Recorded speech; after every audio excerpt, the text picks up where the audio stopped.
Meron po bang gustong kumontra sa observation ng President?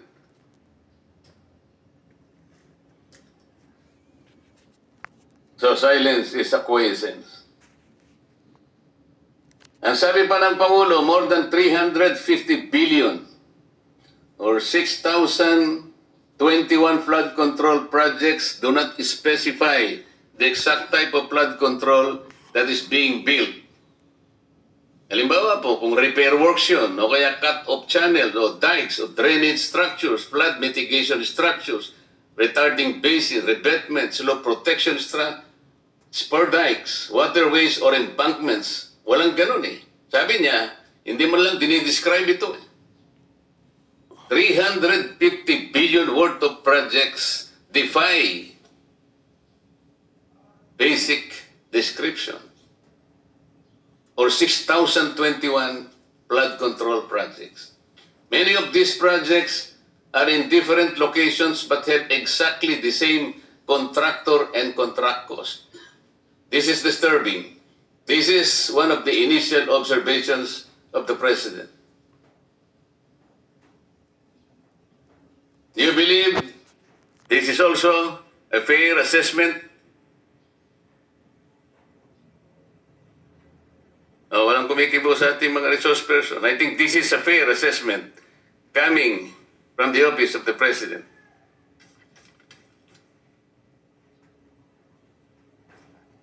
Meron pong ginawang actual na inspection ang Pangulo. In Kalumpit, Bulacan. Lumabas po ito sa mga dyaryo.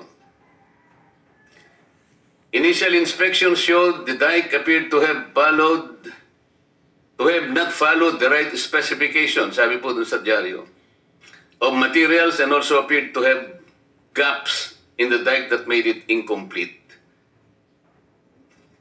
Nagpakuha po ng scuba divers ang Presidente. This is what they call tactile inspection. Nakita po nila doon ang ito po nakalagay. Scuba divers were dispatched to assess the flood control project. They reported that the concrete underwater was of varying thickness and was shaddily built. The divers also reported the steel reinforcement were not driven into the river, so water is still flowed underneath. Let us break that down. Ang ibig pong sabihin nito, kahit kami po hindi naman inhinyero, karaniwan po sa inyo lahat ngayon ay engineer. Hindi po nasunod yung specification. Dito lamang po lumilitaw yung mga tinatawag na seat piles. Hindi po ibinaon sa tamang lalim. Ano pong ibig sabihin nun? Karaniwan po, and I think you will all agree, 6 meters po yung seat piles eh. Talaga pong pipiliting ibaon yun. Yung 5 na metro ibabaon mo, maaaring ang lilitaw na lamang na nakikita mo is 1 meter. What is the significance of that? Kasi kinakailangan ma-address mo yung scouring ng river. Pag hindi umabot, ando sa punto na yung cascading waters will be gradually eroding the soil. Ang lalabas nun, nakabitin na yung inyong nakabitin na yung seat piles na kunwari ibinaon nyo ng 5 meters. Ano mangyayari kung nakikita na po yun? Babagsak po talaga yung slope protection na inilagay ninyo. Ito yung kaawa-awang kalagayan nito eh. Nakita pa po yung Upon tactile inspection, the drivers found that the beam was no longer connected to the seat pile support. Yung beam na sinasabi niya, this is the apron. Tama po ba yun? The apron is the basic structure that will hold the seat piles. Kung wala po yung apron na yun, na magkukonect dun sa slope, walang integrity yung project na ito. Babagsak at babagsak ito. Mamaya po meron kaming ipakikita sa inyo kung bakit ganito kalala ang problema ng ating bansa.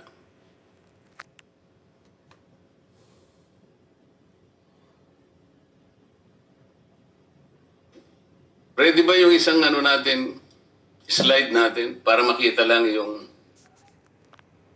Karoon tayo po ng idea kung ano yung revetment. Ito kasing binisita po ng Pangulo, embankment po ito, dike po ito eh. Yung embankment po, pangkaraniwan pagka dike, ginagamit din kahit na mga tricycle lang, mga motor nakakadaan. Pero dapat merong slope protection yun eh. Pagka yung embankment lang, pagkatapos yung binaon yung bakal, wala pa rin, magigiba yun. Ready po ba tayo doon sa isang slide? Para magkaroon. Ayan po. Ano po yung tawag dyan, Secretary Bunuan? Di ba revetment yan? Revetment, Your Honor. Ayan po. Ang kaawa-awang kalagayan ng revetment, meron pa pong nota dyan siya nagbigay sa akin. 80% lupa, 15% semento, plus 5% bakal equals pera. Ano po dapat yung reinforcing bars nitong revetment na ito? Kasi po wala eh. Kahit na po siguro kawayan lang, wala yan eh. Tingnan po ninyo. Wala pa po tubig ito. This supposed to be, siguro medyo river po ito eh. Tatagal po ba ito, Secretary? Itong ganito? Hindi siguro, Your Honor. I think Kasi hindi nga siguro it's a eh. failure of the structure in itself. So, dapat wala nang siguro. Tsakin mo. Tatagal ba ito? Hindi po. Alam po nyo kung saan ito? Kayang-kaya naman po rin yung ma-identify. Nasaan po yung mga district engineers nyo? Para wag na po sabihin kung kanino galing yan. Kasi malalaman din po natin yun eh. Why do you think the contractor of this project adopted this kind of anomalous activity? Marami pong ibig sabihin yan eh. Meron tayong kasabihan, Chair Erwin. The picture paints 1,000 words. Dito po, hindi words, pera ang nakalagay. 80% lupa plus 15% semento, 5 plus 5% pera, 5% bakal, ano daw, Chairman? Oo nga, equals? Pera. This is a microcosm of the projects. I think this completely represents the project na ginagawa po ngayon. Kaya wala po talagang mangyayari sa mga projects. Ang contractor po nito ay St. Timothy Construction Corporation.